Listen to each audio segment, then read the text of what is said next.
of the European Council. During this cordial conversation, the two leaders exchanged views on the current situation in the Middle East. The Prime Minister shared with President Costa the latest updates on Pakistan's diplomatic outreach and peace efforts. President Costa expressed deep appreciation of our very constructive role.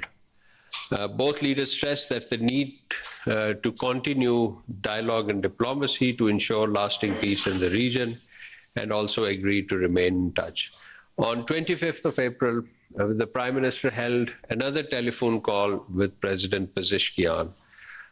In this 50-minute conversation, the two leaders held a detailed exchange of views on current regional situation and ongoing efforts to promote peace and stability. Our Prime Minister welcomed Iran's decision to send a delegation led by Foreign Minister Abbas Araghchi to Islamabad. This delegation arrived over the weekend, as you know, and it held important meetings, including a detailed two-hour meeting with the Prime Minister.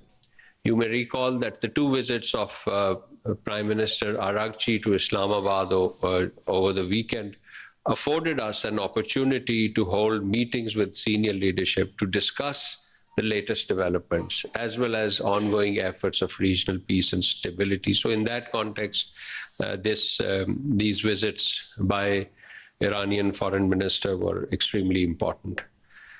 Coming back to the telephone conversation between Prime Minister and President Pezeshkian, the Iranian president thanked our side for the contribution to the peace efforts and agreed to remain in touch. And so this was a very important series of telephone conversations that took place between the Prime Minister and the Iranian president. On 26th April, the Prime Minister received a telephone call from the Prime Minister of New Zealand, Right Honourable Christopher Luxon. Prime Minister Luxon expressed deep appreciation of Pakistan's contribution and constructive diplomatic initiative. The two leaders also agreed to work together, further strengthening Pakistan-New Zealand relations. And our side, the Prime Minister extended a warm invitation to Prime Minister Luxon to undertake an official visit to Pakistan at his earliest convenience. Ladies and gentlemen, you'll be aware that a European Union business delegation was in Pakistan. In fact, some of the delegate members are still here. So this delegation has held business conferences, met business counterparts and senior government officials. And on 28th April, the delegation called on the Prime Minister as well. The delegate members spoke about their respective areas of investment in Pakistan and stated that there was enormous potential of furthering the growth, furthering the investment, promoting business-to-business ties between EU and Pakistan in various fields, including energy, communication, IT. And more than 600 B2B meetings were expected, and many of them materialized during the business forum.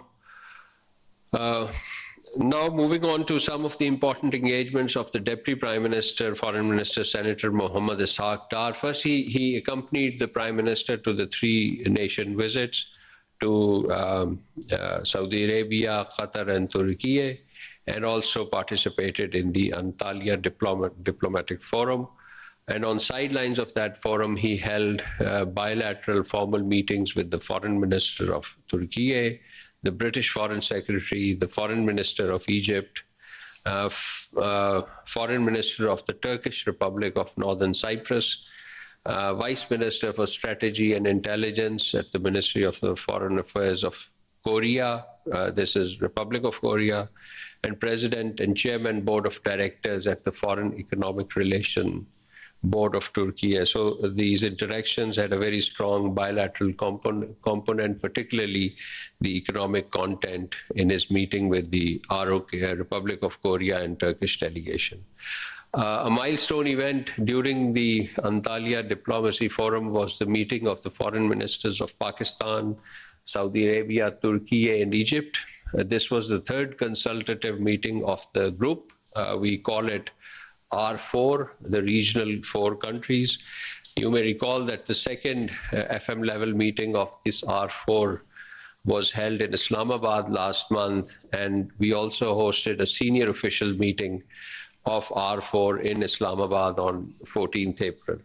So at Antalya, the four foreign ministers exchanged views on evolving regional dynamics, reaffirming vital role of dialogue and diplomacy in promoting peace and stability and shared prosperity. They expressed a shared commitment to advancing the partnership, deepening coordination, and expanding collaboration across key areas of mutual interest.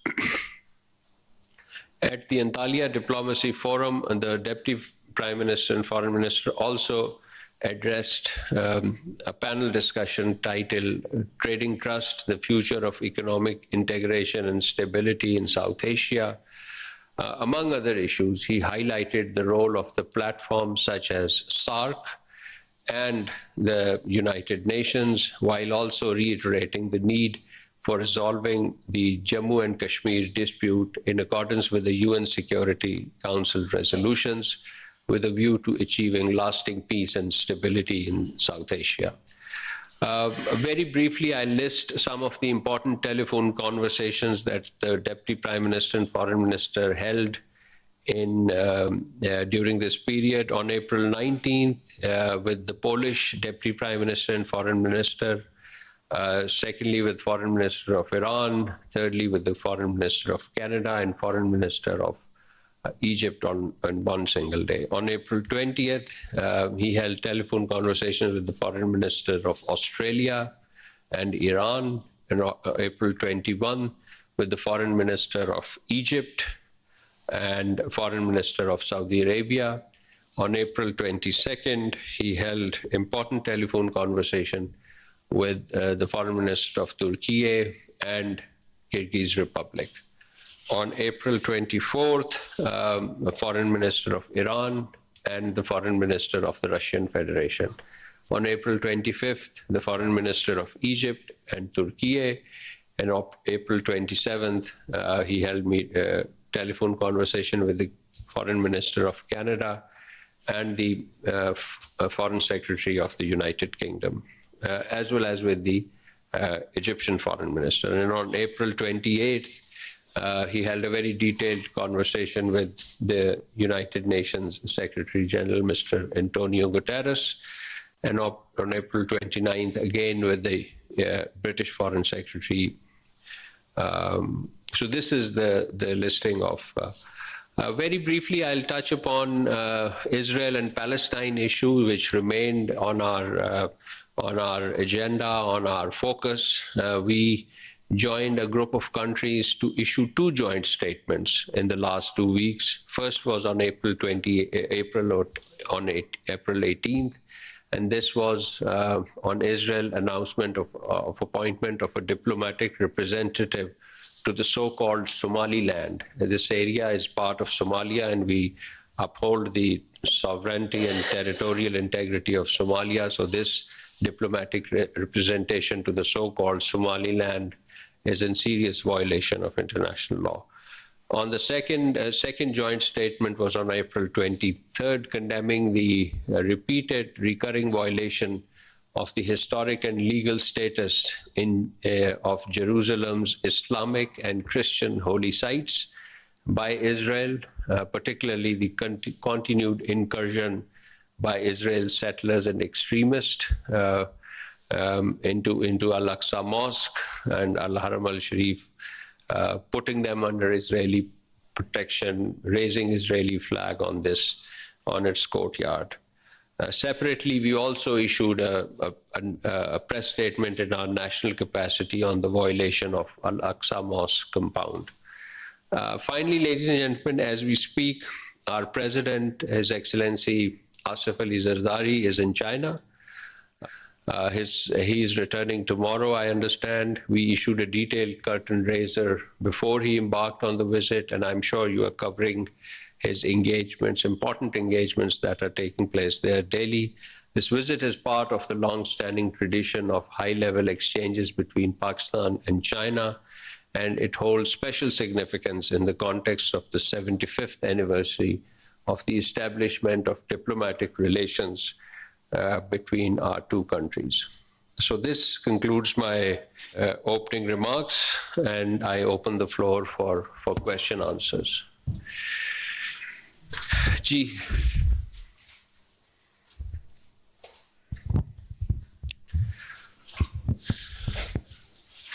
इनको दे दे.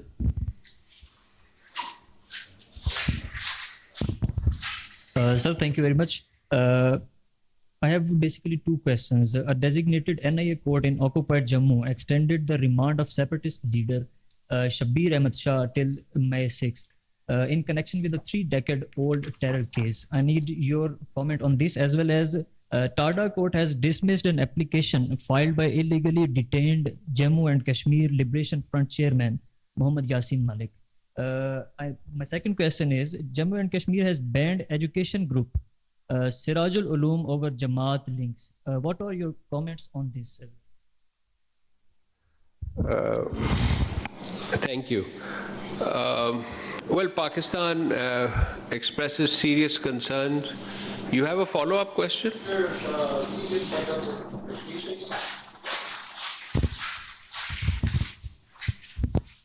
शोपियां में sir जो एक मदरसे के ऊपर पाबंदी लगाई गई है, सिलसिला दोबारा शुरू हो गया. एंड सेकंड, क्या आपने देखा होगा कि मरहूम लियाकत अली खान की जो जज्दे खाकी है और दरिया के उस तरफ रख कर और एक अंगेज मनाजर थे, और ये जो सिलसिला शुरू हो गया कि जनाजों में भी शिरकत नहीं कर सकते, तो क्या इसका कोई सोल्यूशन है कि सर कि अपने प्यारों की इस दुनिया से रुखसत होने के बाद वो आप नीलम वैली वाली बात करंट सेक्टर में? Well, thank you. Firstly, on your question, we express serious concerns over the rearrest and continued extension of 3-decade-old case against distinguished Kashmiri leader Shabir Ahmed Shah. Shabir Shah Sahab has remained incarcerated on fabricated charges for 7 years in a row, and maybe many years before that. We understand that he's been diagnosed with a serious health problem, probably cancer. So this is deeply worrying. I'm sure the harsh prison conditions and lack of access to basic amenities in the Indian jail are further aggravating his plight. We call upon India to end the sham trial of Shabir Ahmed Shah Sahab, as well as similar proceeding against other Kashmiri leaders. We have also noted media reports regarding the dismissal of the appeal of Kashmiri leader Mohammad Yasin Malik by a Tada court, as you referred. We express serious concerns over the continued detention and imprisonment of Yasin Malik Saab since 2009, as well as denial of fair trial in a very politically motivated case against him and other as well as similar cases against other Kashmiri leaders. Indian judicial system, unfortunately, which has been seen to grant relief to confessed individual terrorists like Asim Anand and Colonel, now probably turned Brigadier Purohit, continues while incarcerating Kashmiri Muslims like Shabir Shah and Yasin Malik.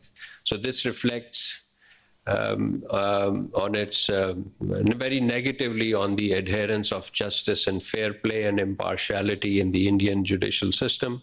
It must take cognizance of and do some introspection on how these sham trials are damaging its own credibility. We call upon the international community also to take notice and cognizance of the situation and play its role in basically pressing upon India for immediate release of Shabir Shah Sahab, Yasin Malik Sahab, and indeed all other political prisoners who have been incarcerated for their voices on human rights and political freedoms. We strongly condemn and on your second question, we strongly condemn on this Indian illegal action in connection with the reported ban and sealing of Jamia Sirajul Uloom, which also was referred in your second question. And its sealing, its ban on its activities under the draconian Unlawful Prevention Act, the so-called UAPA, which is in operation in Indian illegally occupied Jammu and Kashmir. Banning this educational institution is a flagrant violation of an injustice to poor and unprivileged communities, given its role in providing access to those who are unable to afford private schooling. Jamia Sirajul Uloom has produced reputable scholars, doctors, professionals who have served the society with dedication. So the targeting of this very credible institution in the Indian illegally occupied Jammu and Kashmir is part of a broader policy and pattern by the occupying authorities aimed at undermining the socio-cultural and religious identity of the Kashmiri people. These developments point to a persistent rise in Islamophobia in the Indian illegally occupied Jammu and Kashmir, and indeed across India, reflecting a broad pattern of a far-right Hindutva-driven agenda. So such pressures, such measures are inconsistent with India's obligation under international human rights law, particularly with respect to the right to education and freedom of religion. I'll stop at that.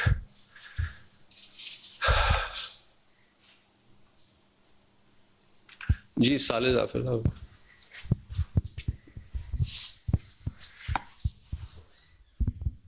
Thank you, sir. Sir, students of Jamia Millia Islamia New Delhi have staged a protest on the campus opposing a program marking 100 years of RSS. What are your comments on Hinduization of educational institutes in mainland India? And the second question is, I must refer to a video featuring Dr. Udita Tyagi, a leader associated with Dr. Udita Tyagi. She is the namesake with the Chief Minister of UP. A leader associated with the Mahila Morcha, the woman wing of the BJP. She really referred to Muslim. I'm sorry, I have to quote her with anguish, pain, and rage, that Muslims were producing children like pigs. What are your comments? She also referred Muslims as a jihadi pigs. This is horrible. I need your comments, please. Firstly, on Jamia Millia protests, regarding these protests, we have seen media reports in this regard. This is unfortunate. The permeation of extremist Hindutva ideology into educational institutions in India unfortunately reflects a consistent and widening pattern aimed at saffronizing the state and transforming into a so-called Hindu Rashtra.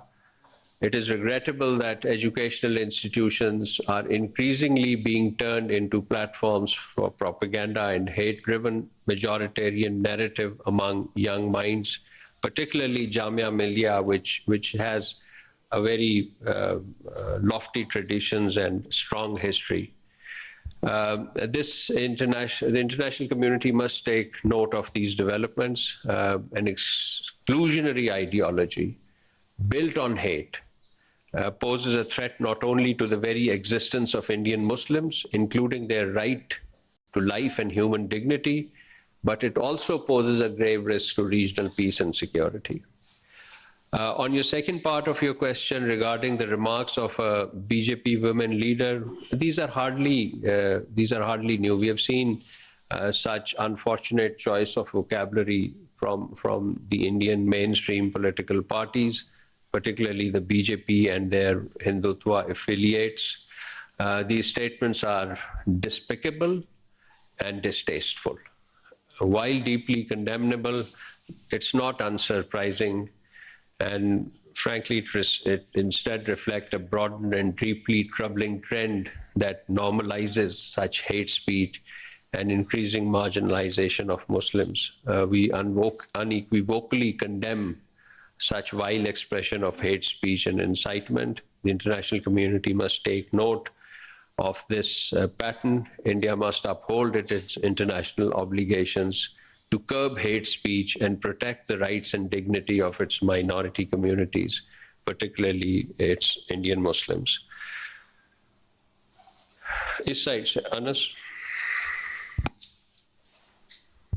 Thank you so much, spokesperson. I'll stick to two questions.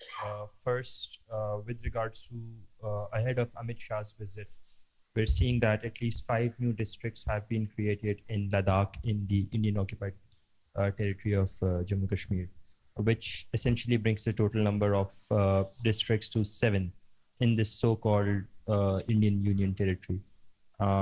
What do you have to say on that? And yesterday, while addressing the federal cabinet briefing, the Prime Minister said, and I quote, that Foreign Minister Arakchi, on his second visit to Pakistan, has assured that he will call back and lay out a plan. Did that call back happen yet or not? Thank you. Firstly, on your question on the visit of the Indian Prime Minister and the situation in the Indian occupied Ladakh, we do not accept this status as a so-called union territory. It's never part of a union. It has never been, and it will never be part of the union. We strongly reject the creation of additional districts in the Indian illegally occupied Ladakh region. This kind of a political engineering is actually a unilateral action by India in an internationally recognized disputed territory to devoid the region of the legal validity political representation.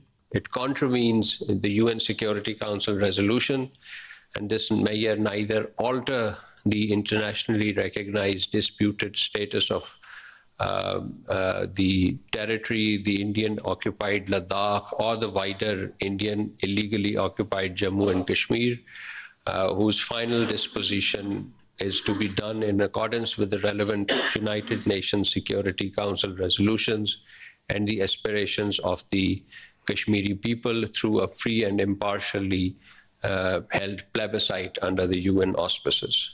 Thank you. On your second question about Mr. Rakshi, I think I can take a few more questions on this subject, and then I promise I'll start by your question. जी बतीन हैदर साहब. तर्जुमान दफ्तर ख़ारजा Tahir Andrabi हफ्तावार news briefing दे रहे थे. हाजिर होंगे break के बाद. अभी तो ज़ेन को चाहिए Nestle Cerelac with special nutri blend, जिसका ग़िज़ाइयत से भरा ब्लेंड बच्चों के ब्रेन को डेवलप करने में मदद करे. नन्हे पेट की बड़ी ग़िज़ा.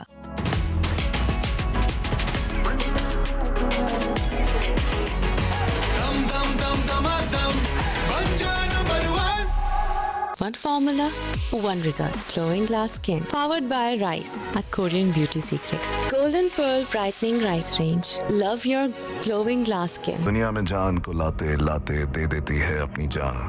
हर एक घंटे में एक माँ.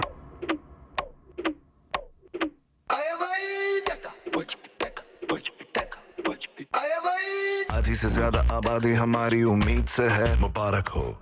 जीने का सामा तो बाहर कुव्वत खरीद से है. मुबारक हो. आधी से ज्यादा आबादी हमारी उम्मीद से है, पर जीने का सामा तो बाहर कुव्वत खरीद से है. और रेस लगा दी है, भगदड़ मचा दी है भाई ने, नाई ने धूम मचा दी है, लाइन लगा दी है दाई ने. मुबारक हो.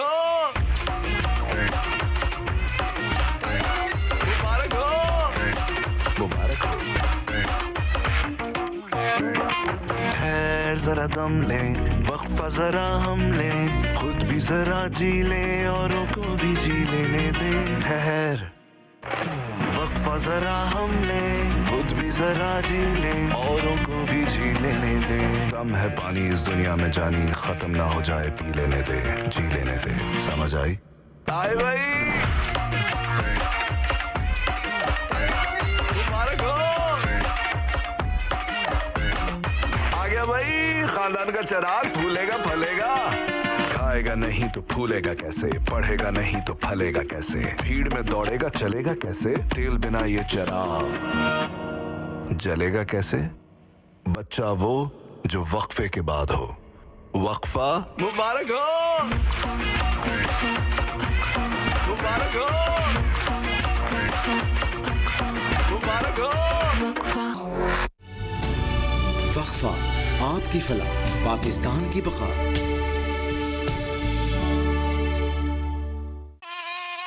नींद उड़ा देने वाला जानवर करीब ही है, काट के जाएगा कोई बच नहीं पाएगा। ले आए मॉस्पिल जो करे मच्छरों से घंटों फाइट, दे अप टू 8 hours प्रोटेक्शन और मच्छरों को रखे आपसे दूर। सुकून की नींद ऑल नाइट, मॉस्पिल करेगा घंटों फाइट, मच्छर आपसे दूर रहने पर मजबूर। Cream of creams, Golden Pearl 24K Gold Clam Cream Bleach, the instant glow लंबे अरसे तक, the gold standard. Go big, go orange. Big Orange by Murray Brewery.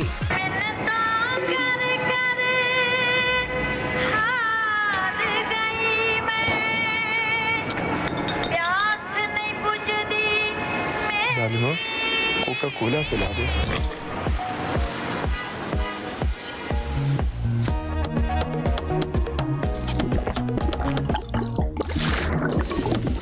Sonia Coca Cola पिला दे, जालिमा कोका कोला पिला दे। सोनिया कोका कोला पिला दे, जालिमा Coca Cola पिला दे। No, chip chip with non-oily feel, Olivia, like Olivia, शुक्रिया।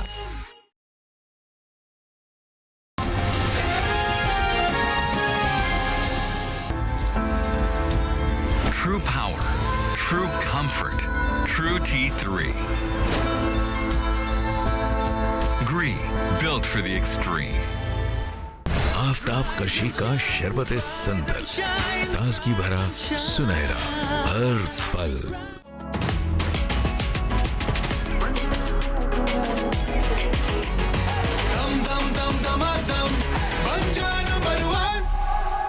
आम एसी कम गर्मी में ही ठंडा कर सकते हैं, ज्यादा गर्मी में ठंडा करने वाला एसी माई इको स्टार एरियो मैक्स। बड़ा इंडोर, बड़ा डबल एयर कंडेंसर और